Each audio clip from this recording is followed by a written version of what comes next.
Vishnu Gurudevo Maheshwaraha Gurudev Param Brahma Tasmai Shri Gurave Namaha Chinmayam Vyapyat Sarvam Trilokyam Sacharacharam Tatpadam Darshitam Yena Tasmai Shri Gurave Namaha Tvameva Mata Cha Pita Tvameva Bandhuscha Sakha Tvameva Vedya Dravinam Tvameva Sarvam Mama Deva Deva Tvameva Sarvam Mama Deva Deva. Jai Guru. Om Sahana Vavatu Sahana Bhunaktu Sahaviryam Karavavahai Tejasvinavadhitamastu ma vidvishavahai. Om Shanti Shanti Shanti.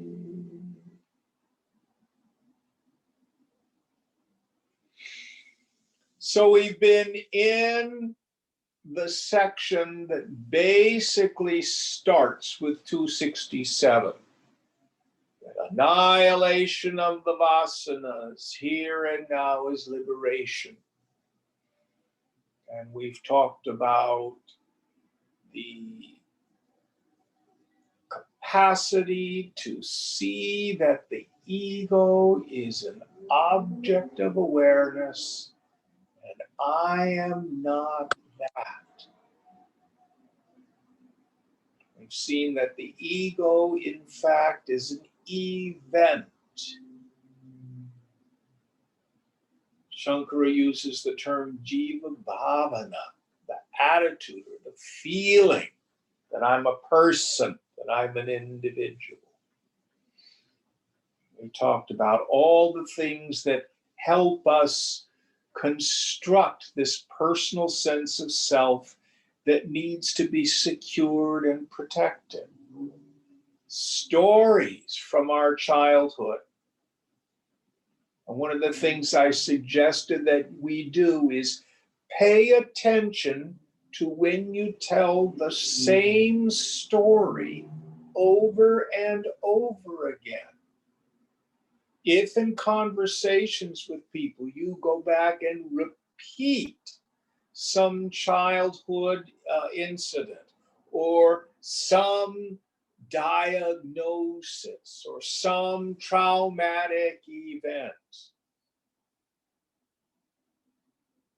or even in your current stage, if you keep repeating, I am important because I have this job, because I learned this language, because I have this degree, because I've written this book. Whatever it is, that's the story that keeps repeating. Notice it, notice it. These are ideas, these are ways in which ego keeps trying to make itself solid. Let them go. Drop them. Turn your mind away. Now, ego absolutely doesn't want to do this. I can remember a particular camp, can't remember where it was, but it was the morning session that Swamiji was giving, and he was talking about the unreality of the ego. And the person sitting in front of me on an asana, on a little piece of carpet on the ground, right in the middle of what Swamiji was saying, she just toppled over, sound asleep. She didn't faint. She didn't pass out. She went to sleep. Because ego will do anything to not confront the fact of its own stupidity, its own unreality, its own superfluity.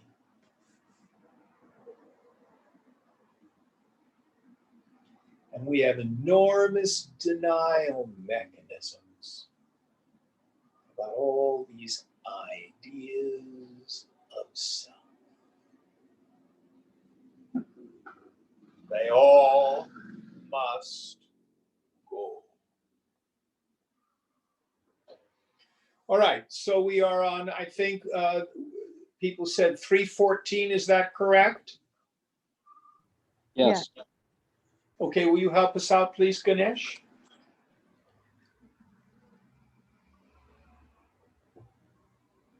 Samsara-bandha vichhityai tadvadvayam pradahedhyatihi vasana vriddhiretabhyam chintaya kriyaya bahihi. In order to snap the chain of transmigration, one should burn to ashes these two, for thinking of sense objects and doing selfish actions lead to increase of vasanas. Yes.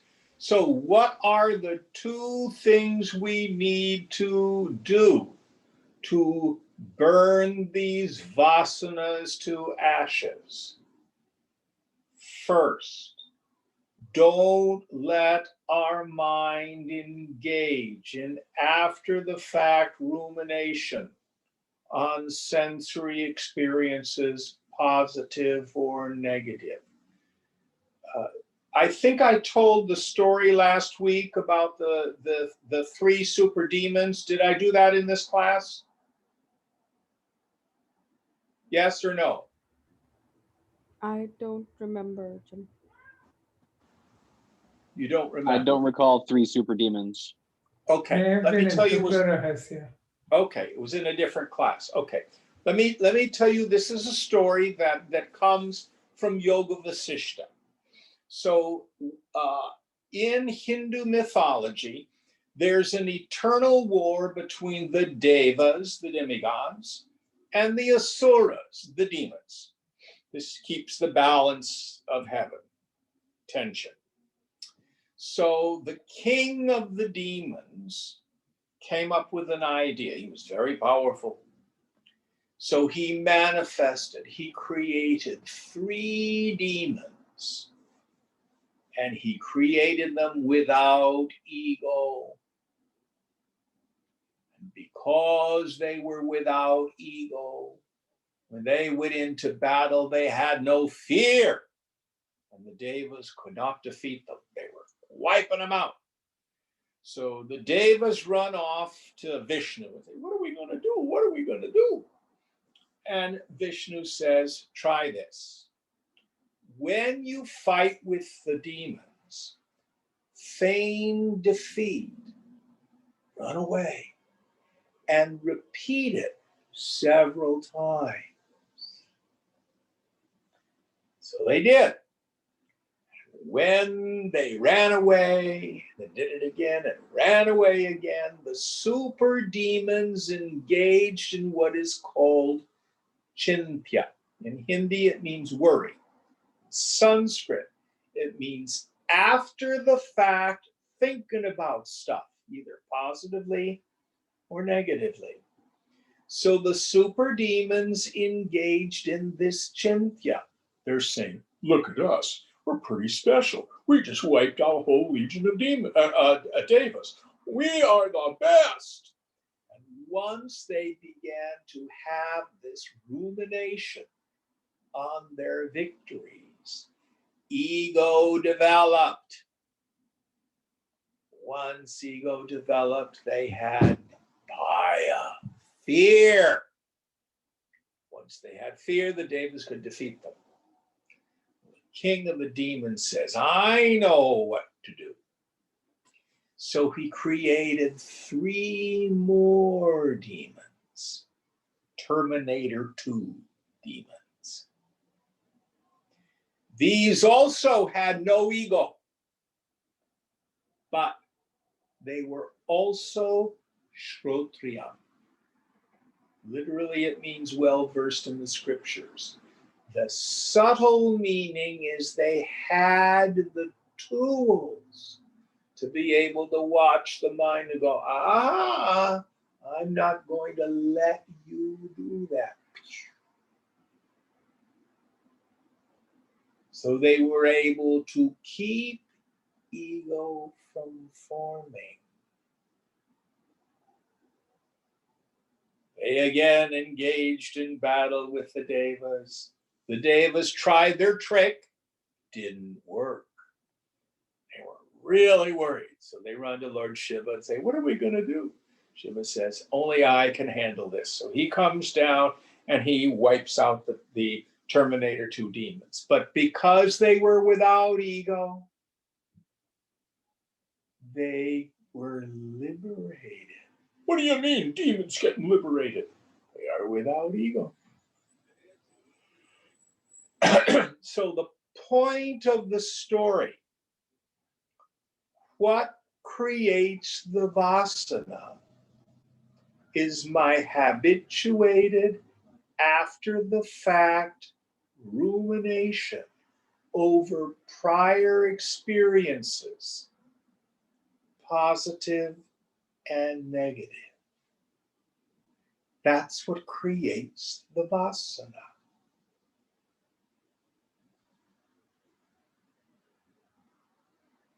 So, this is our work. Don't let it happen. Don't think about, ruminate over past experiences, positive or negative. Drop it.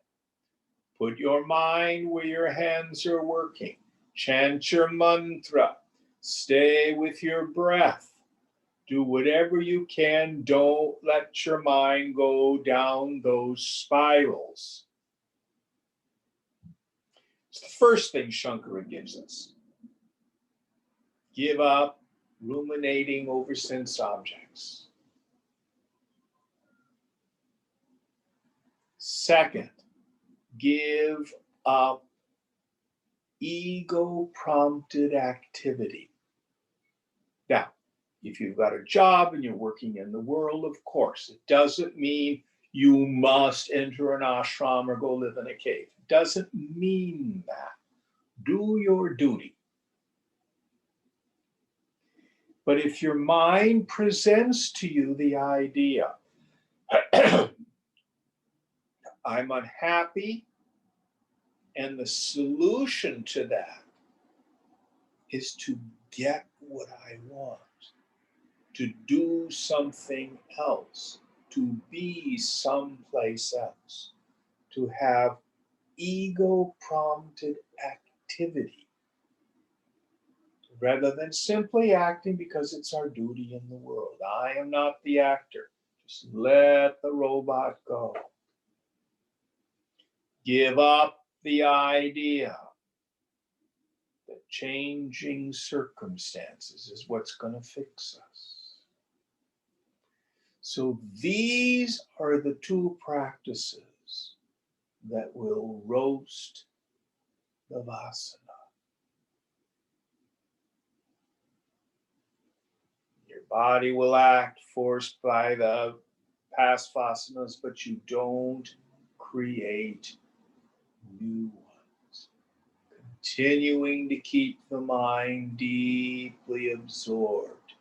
Tune up the mind. Those of you who are on Facebook may have noticed one of the things. I follow the Swami Chinmayananda posts that come out from the Chinmaya mission.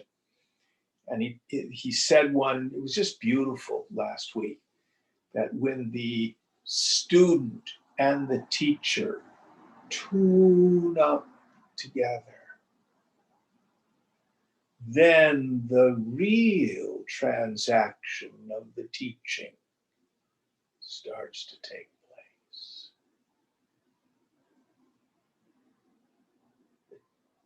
My friend Vilasani says Swamiji used to just suck us in.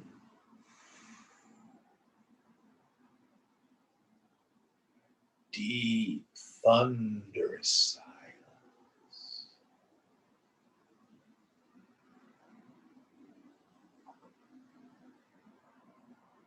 Not letting the mind extrovert for anything.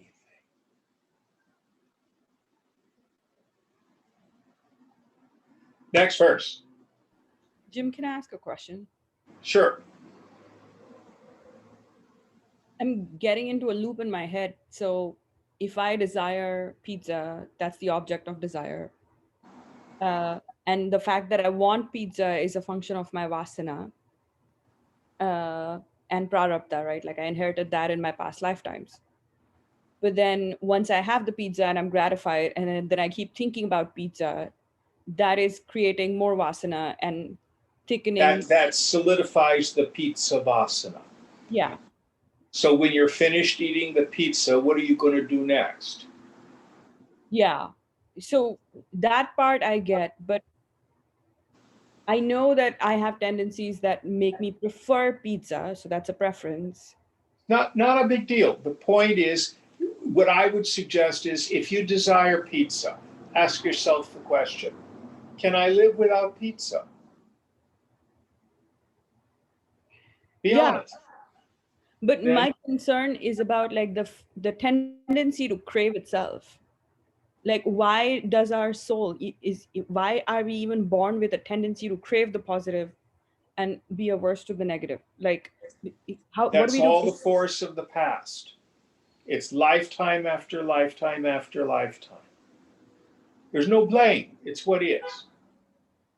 So we just have to live in acceptance of it and navigate it that way. Absolutely. But it does diminish. Mm. Your vasanas do diminish if you don't feed them. If you don't engage in the chintya.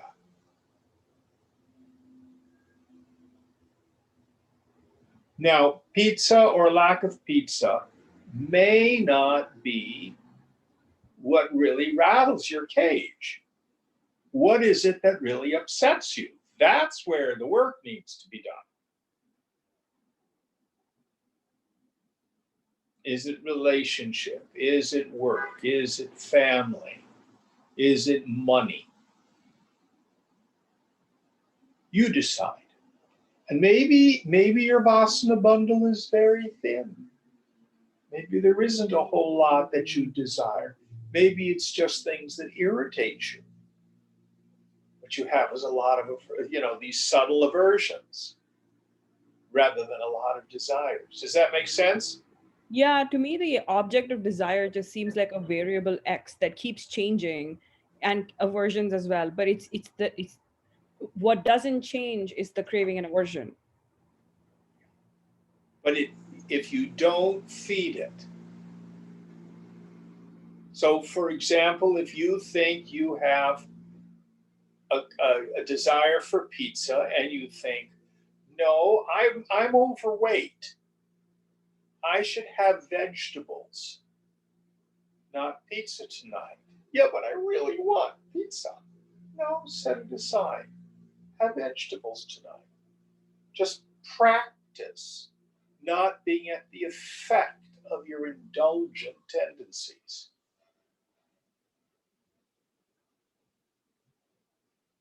Does that make sense? Yeah. And it's with that with everything. I mean, there's nothing wrong inherently with pizza. What becomes problematic is when you let the inner 2-year-old run your life. And back in when we study Gita in the second chapter, Krishna uses the term yoga rudha. Actually, Shankara does too. Shankara does it too, just in this section before the qualifications of a fit student. Mounting the steed of the mind. I like to define it this way. When you are willing to do anything for the rest of eternity, when you are willing for what's here to be the way it is for the rest of eternity, when you're willing to do without something for the rest of eternity. If you can be with what is without the compulsion to change it.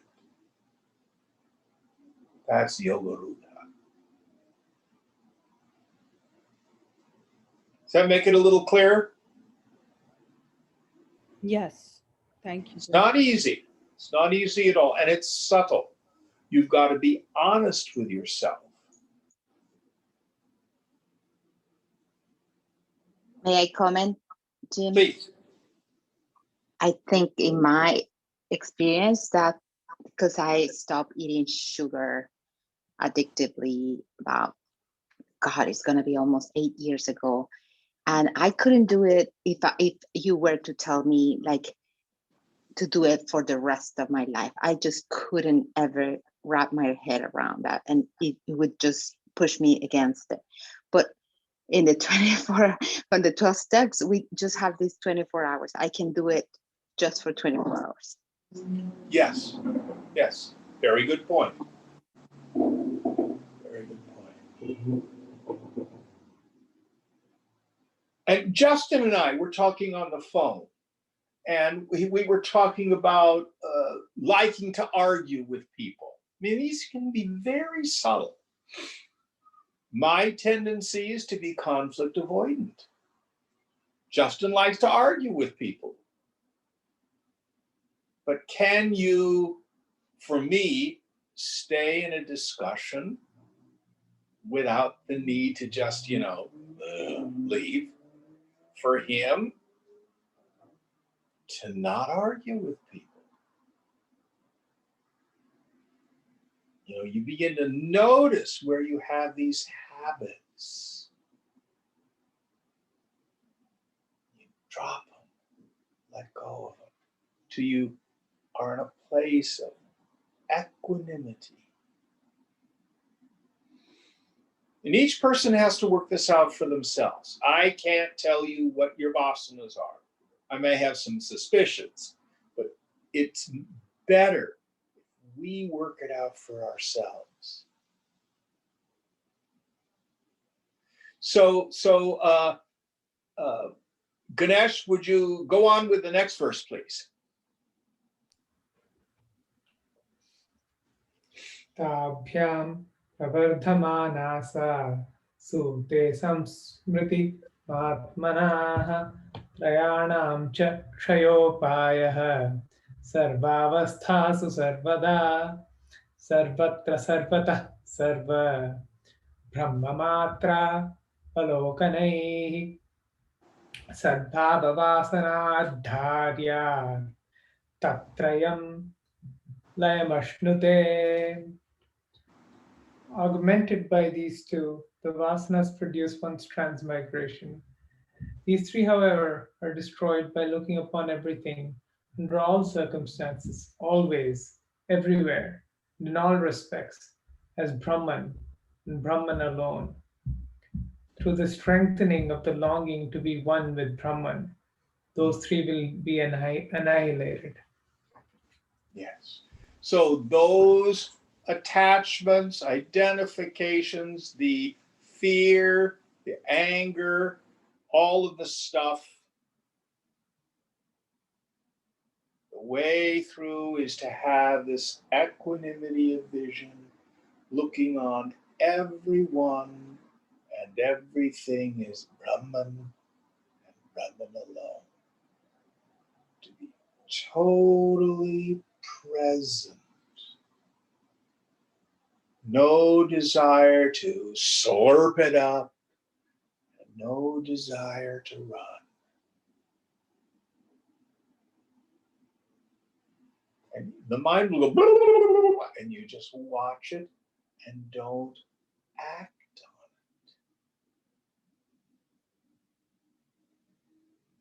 it. Let everything just pass through. Everything just pass through. Any thoughts on this? I am constantly saying who cares to all my thoughts when I meditate every night when they rise in my mind. no matter what they are, if they're good or bad. And that Very way I good just, point. that way I just try and focus on the only thing I truly know, like the Sargadatta Maharaj says, I am.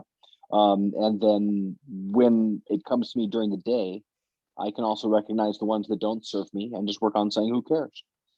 I'm always Okay, aware of what I'm capable that's of. enough, sweetheart. We're going to go on. Sorry. Next one.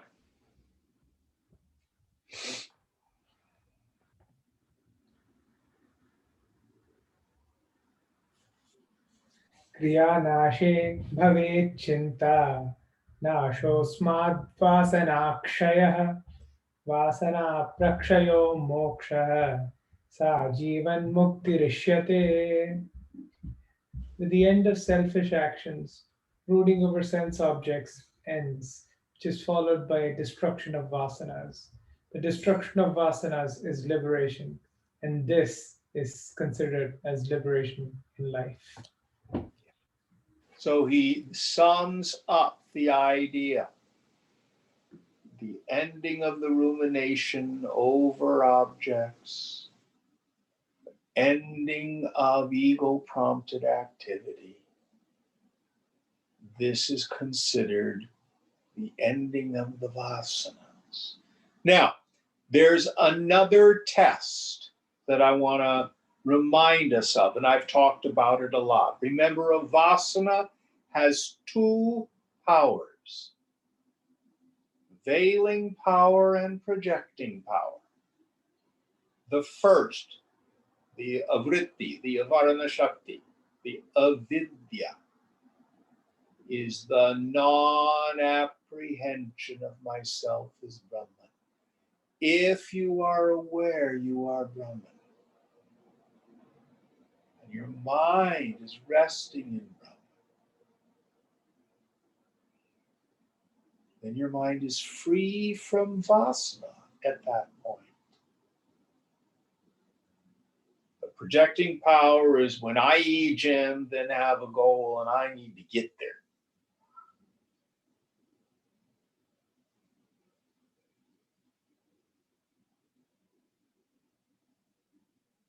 If I feel like a person, I'm deluded, drop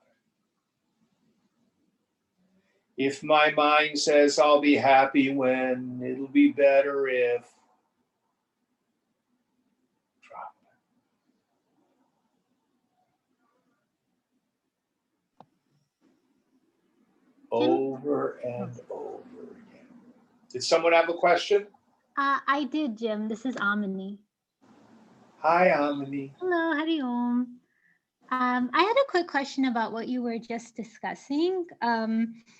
What I find sometimes, when I try to drop it, one of the things that I have a difficulty dropping is this like tendency to want to improve myself. I look at past patterns and I try to see patterns in myself, or I'll try to say, this is the kind of person I want to be. Those types of, and it's I realize I'm not a person and I should drop that too, but isn't that constructive? Do you drop that as well? What you want to, yes, in the end, you want to drop that. Mm-hmm. First of all, if you're like the rest of us who are perfectionists, Mm-hmm. the Lord will slap you and you'll see how flawed you are on a relatively regular basis. Mm-hmm. Has that happened to you? Oh, all the time. Yes. Hmm. Now, that doesn't mean we may not want to do habit correction and do better. Hmm. Swamiji used to use this wonderful phrase. He called it the art of man-making, or the art of person-making. We can make it non-gender specific. Hmm. So imagine that you're at the beach and you've been painting seascapes. And you're there with your acrylics, let's say, and you see the seascape and you're painting away, and you say, well, the bottom of the cloud needs a little more silver, a little more gray and white there.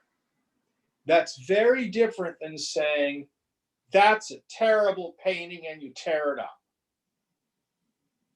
Unfortunately, that second attitude is what we oftentimes do with our own psyches. Can you catch the difference? Now, trying to be a good person is like trying to count to the highest number. Think about it.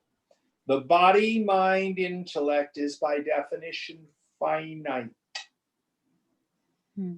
How can it ever reach perfection?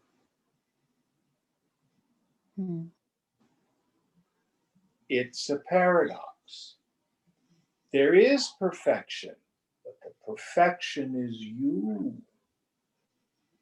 You are already perfect. Now, that doesn't mean not to engage in character development. I love what Trungpa used to say, the Tibetan Lama. It's funny, we Buddhists who absolutely deny the existence of any personal sense of self are seen to be working on ourselves more than anybody. You've got to hold that paradox. So if you have a bad habit, certainly you can work on correcting it. For no other reason than out of compassion for the rest of us. But that's the whole point, isn't it? Is that the ego gets in the way? Say what? Say that again. Isn't that the whole point? That the ego gets in the way, and that's what you're trying to drop? You know? And in the end, there's no such thing as a perfect ego. What you want to do is quit being identified with it. Yeah. Now, Amini, back to how to best heal the mind.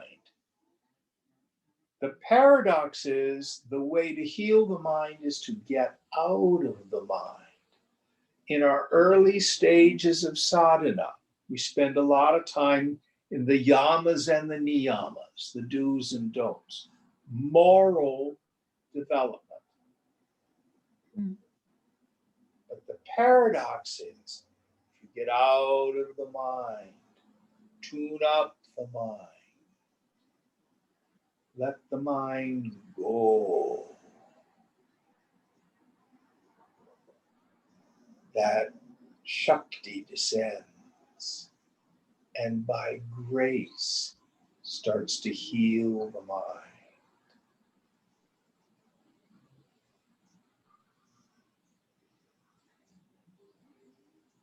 Very, very fascinating.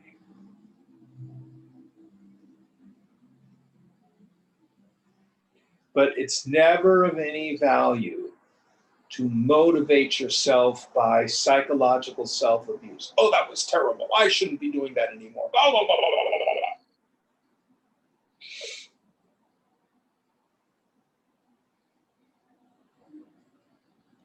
blah, blah. Is that useful, Amini?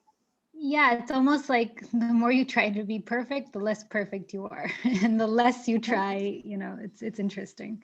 Yeah. Well, you and I have a practice that's been so useful in this, and that's singing. If you try to sing every note perfectly, what happens? You mess up. Well, or it's at best two-dimensional. It's flat. That doesn't mean you don't do your scales. It doesn't mean you don't do your ragas. It doesn't mean that you practice improvisation. You spend a whole lot of time working to get to the place where you don't work. Isn't that what you in essence do? Yes. The idea is when you're in performance, you're not thinking about technique. You want to transcend it. Yeah. The more you let go, the better it sounds. Yeah. Yeah. Yeah. And the more nuanced and multidimensional. Beethoven said, I can put up with wrong notes. I can't deal with no passion. So use the same idea in life.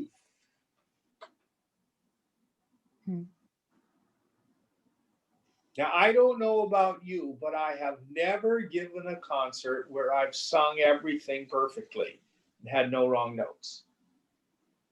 Have you? Nope. Yeah. So I do with my headphones on all the time. but that's the point. The point is that's not what it's about. Yet we practice, we work on technique, etc. That's So helpful. Yeah. singing is a great metaphor for life, and dance and athletics. I mean, any great human event ultimately can become yoga.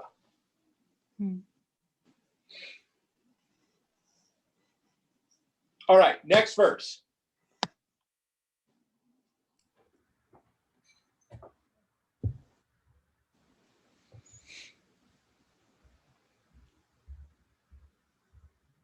सद्वासना स्फूर्तिः विजृम्भणे सति ह्यसौ विलीनाप्यहम् आदिवासना अतिप्रकृष्टाप्य रूपण अतिप्रकृष्टाप्य ऋणप्रभायां विलीयते साधु यथा तमिस्त्रा. And the longing to be one with Brahman has vividly risen to expression. The egocentric vasanas will readily disappear as the most intense darkness completely disappears in the glow of the rising sun. So Swamiji used to use the word sublimate. I'm not sure that that's a current psychological term. The idea is this, where we take lesser desires and we sublimate them into a greater desire. I like to use the example of the student who's in the dorm on Friday night and there's a test on Monday and they really want to do well. And their friends come by and say, we're going out for pizza and beer, come with us.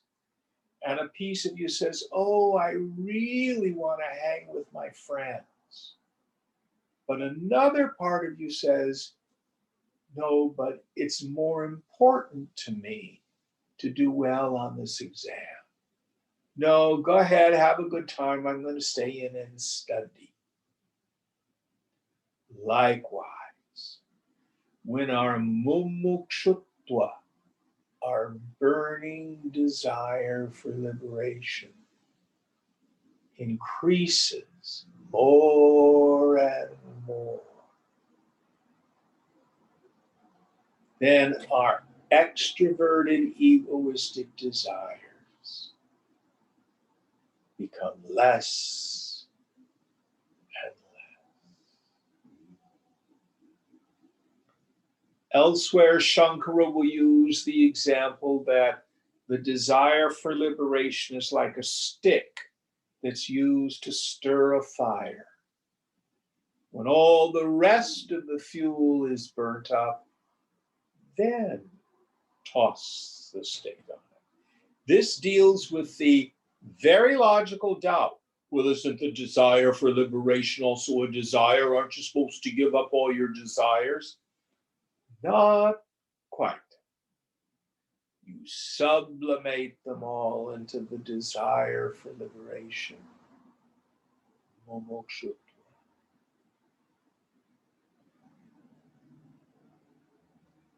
Yes, and in the end, we let go of that one as well. But don't let go of it until you've burned up all the rest of the fuel.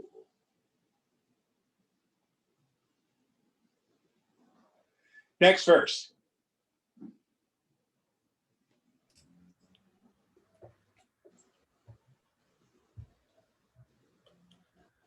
तस्मत्तमः कार्यम् अनर्थजालं न दृश्यते सत्युदिते दिनेशे तथाद्वयानन्दः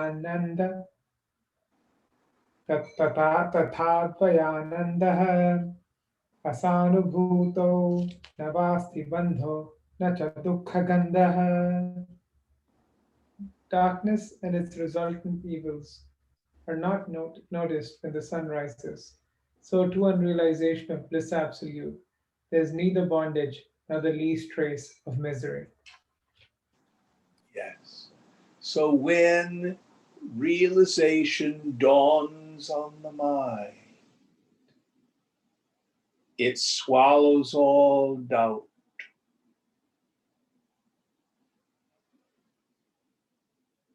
Shiva himself could say, "You're not realized." And you go, "Thank you for your opinion, Lord."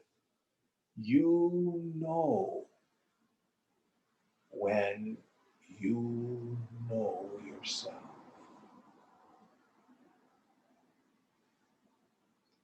It's absolutely self-validating.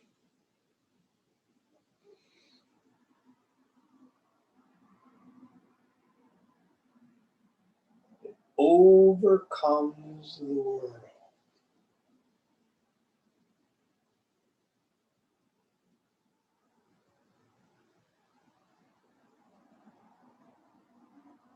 It's the best.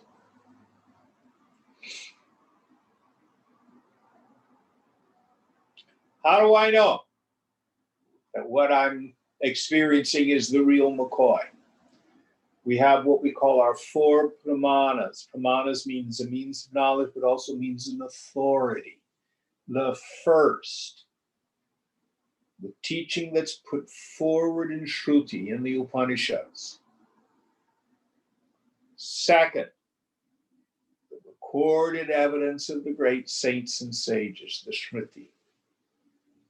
Plus, of course, Ramana Maharshi, Swami Chinmayananda, Swami Tapovanam, Shankara, etc.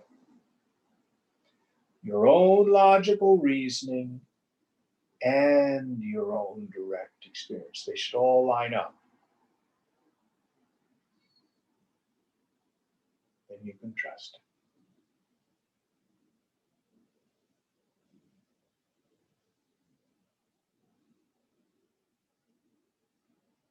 What is the principal mark of a woman or a man of realization? They know they are Brahman. And the mind no longer extroverts into the world.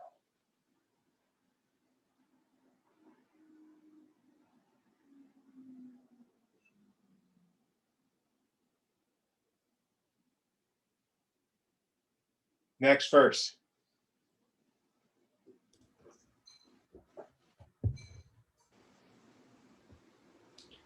Drishyam pratitam pravilapayanyasyansan sanmatramanandaghanam vibhavayan samahita sanbahirantaram va kalam nayetha sati karma bandhe.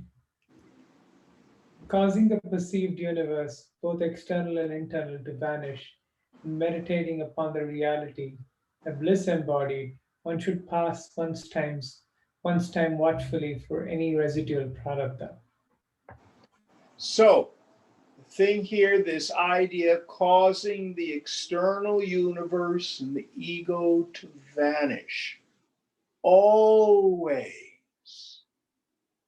we teach two different interpretations of this, and both are necessary.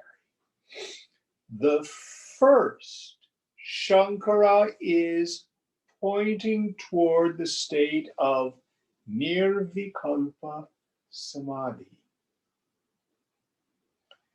Samadhi, absolute equanimity, deep absorption. Nirvikalpa means without any vikalpas, meaning there is no thoughting. Because there's no thoughting, there's no perception of the phenomenal world and no personal sense of self. It is like deep sleep in that there's no individual perceiver of the world and no world. Unlike deep sleep, you are fully conscious. Deep sleep, there's still a veil of ignorance. It is not the Jada Samadhi of the Hatha yogis. The Hatha yogis, through their pranayama, they hold the breath, they block it. They have moments where the mind has stopped, but there's still vasana. In that, what we call a jada samadhi or an inert samadhi, the experience is I, the individual, see nothing. That's not it. The other definition of this kind of verse, the other definition of nirvikalpa, when I see that the phenomenal world is dreamlike and illusory, it's not really there. I cannot think a real thought. No idea of self is true.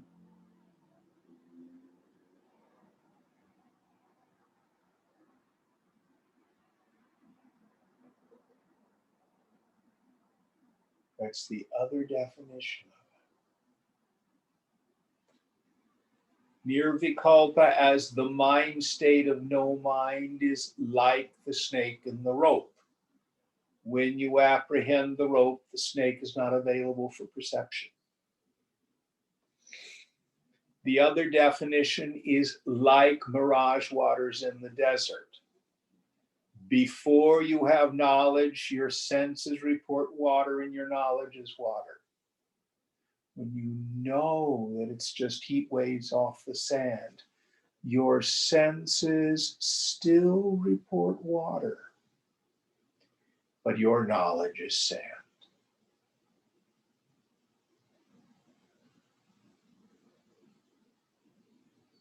We always teach both.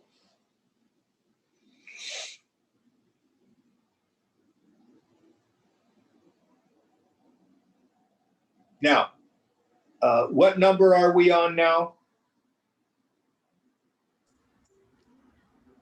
300 and 320. 3 what? 320. 320.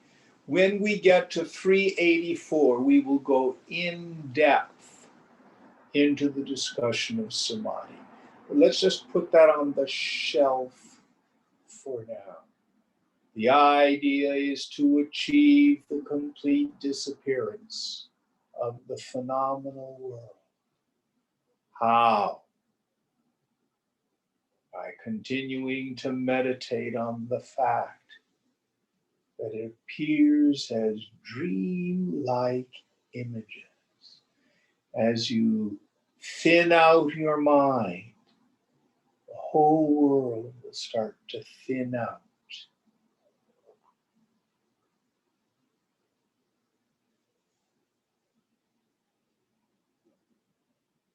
Put this on the shelf if it seems a little bit woo for you. Next verse.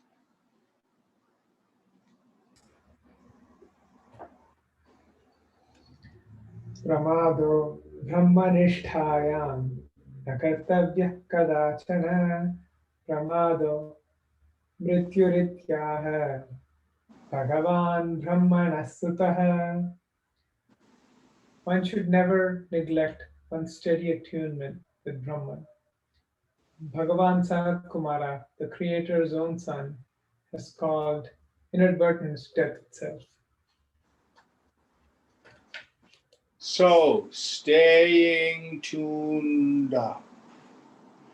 Now, when Swamiji was alive, and there would be students who were at this level of having this deep and continuous capacity to introvert the mind, he would scoop them up and keep them with him.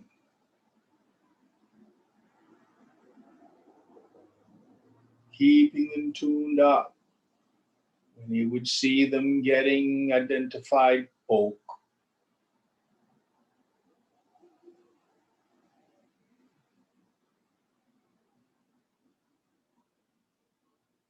always keeping the mind intensely introverted, no inadvertence. Be established in that deep introversion.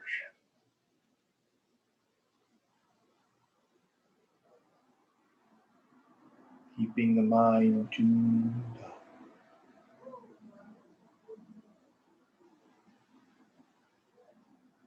Next verse.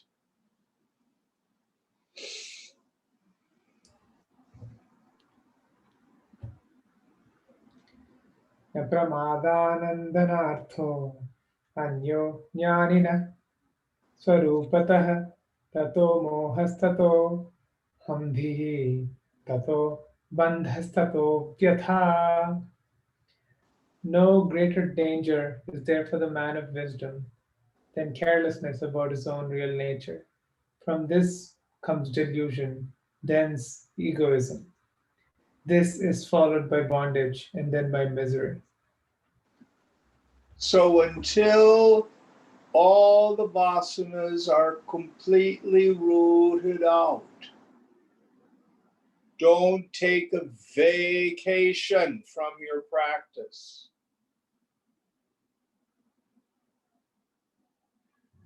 Very easy to become re-identified.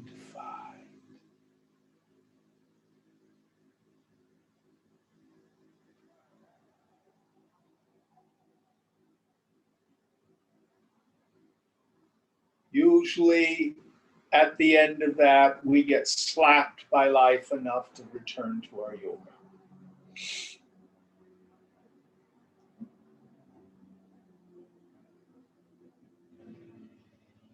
Remember, the nature of ignorance is that it is beginningless. When you re-identify, you never see it happen. You see it end, but you never see it begin. Next thing you know, I'm Jim, and I have problems, and I need to fix them all.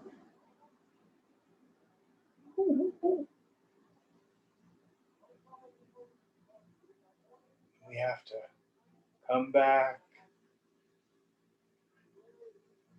return to scripture, return to hanging with the teacher, whatever works for you. Turn to your practice. Drop it all.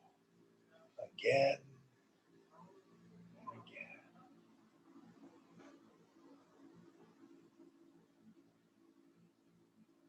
Next verse.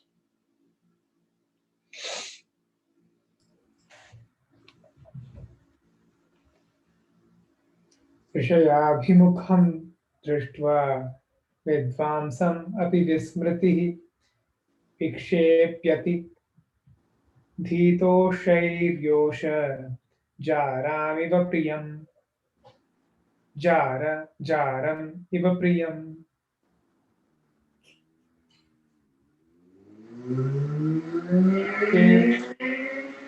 विक्षेपयति धीदोषैः विक्षेपयति धीदोषैः योषा जारामिव प्रियम्. Finding even a wise man hankering after the sense objects, forgetfulness torments him through the evil propensities of the intellect, as a woman torments her doting paramour. So the metaphor here is there's a woman who's got some guy who's just pining after her, and she just treats him like a dog.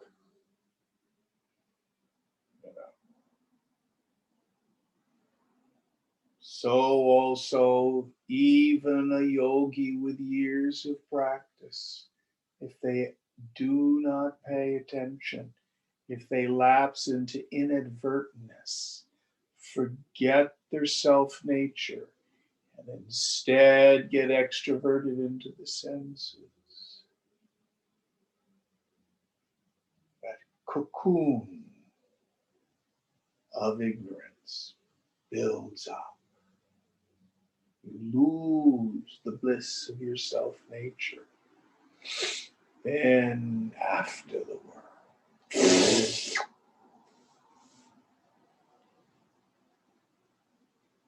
Next verse.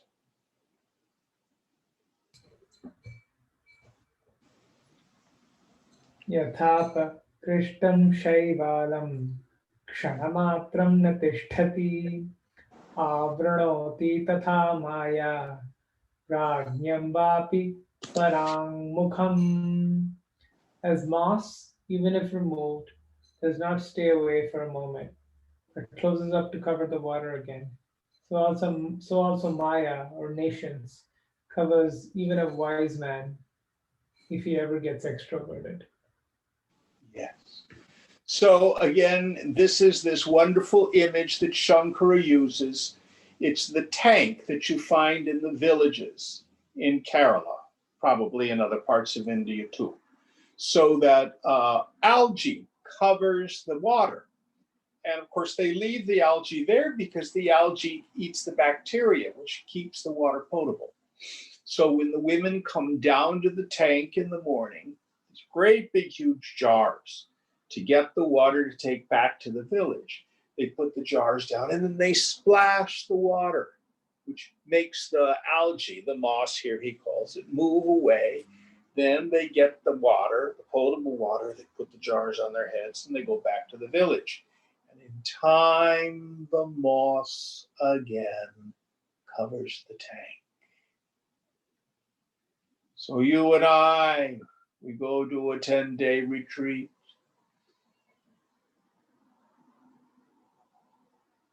We read a lot of scripture. We meditate a lot. Very clear about our self nature. We may get a little arrogant. Why should I meditate? It's just a mind state. Next thing you know, you get busy with life. And the thoughting gets more and more. We don't even see it. The power of Maya again covers the mind. And then we become a person who used to know her self nature. Don't be satisfied with that.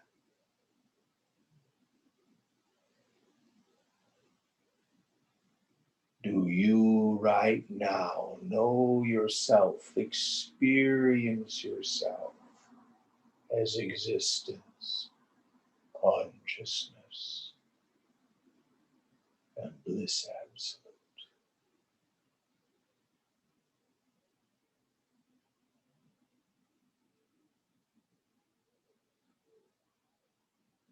Next verse.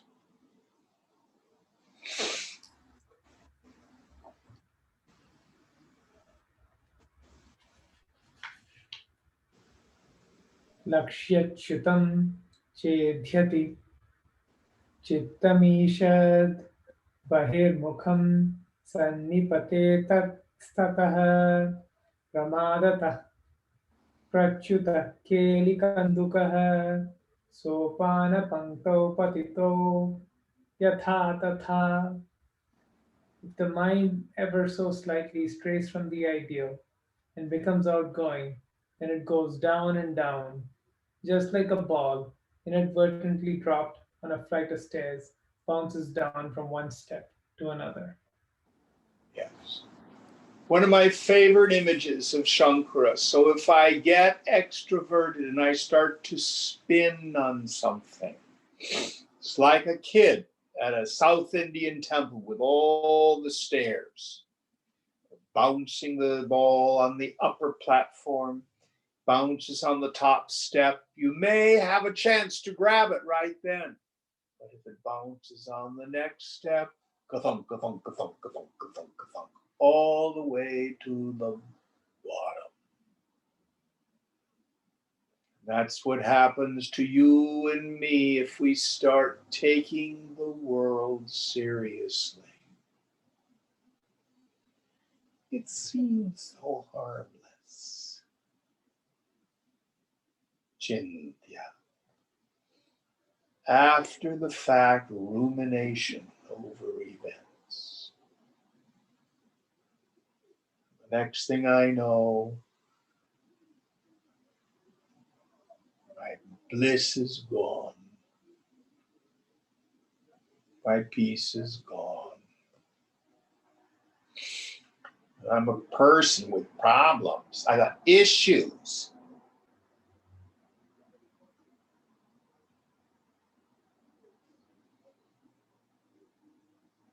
All right, one more, and then we'll stop.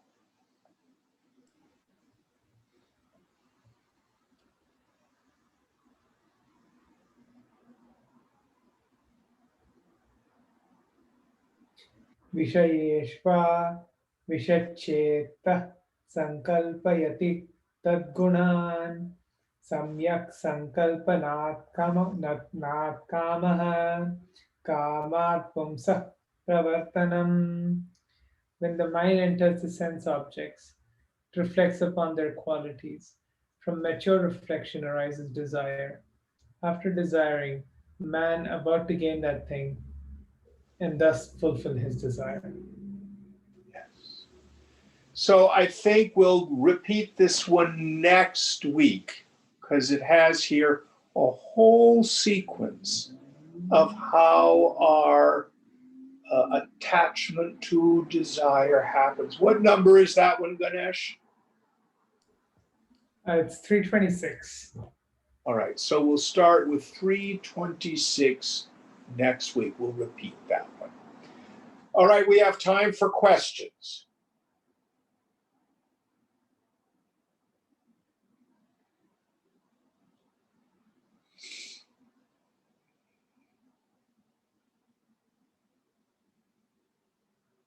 No questions tonight?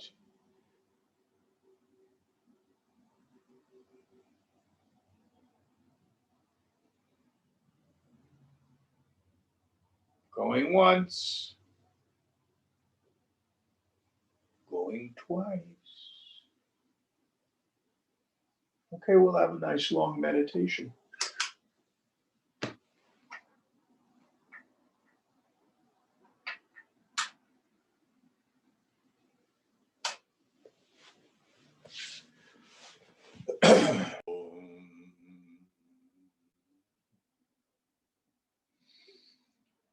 Purnamada Purnamidam Purnat Purnamudachyate Purnasya Purnamadaya Purnameva Vashishyate. Om Shanti Shanti Shanti. Hari Om Sri Guru Pyo Namaha.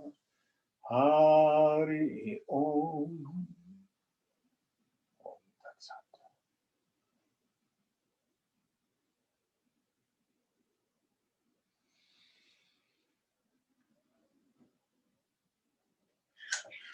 Thank you all.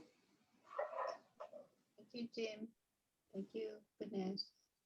Daniel Gorlick, are you here tonight?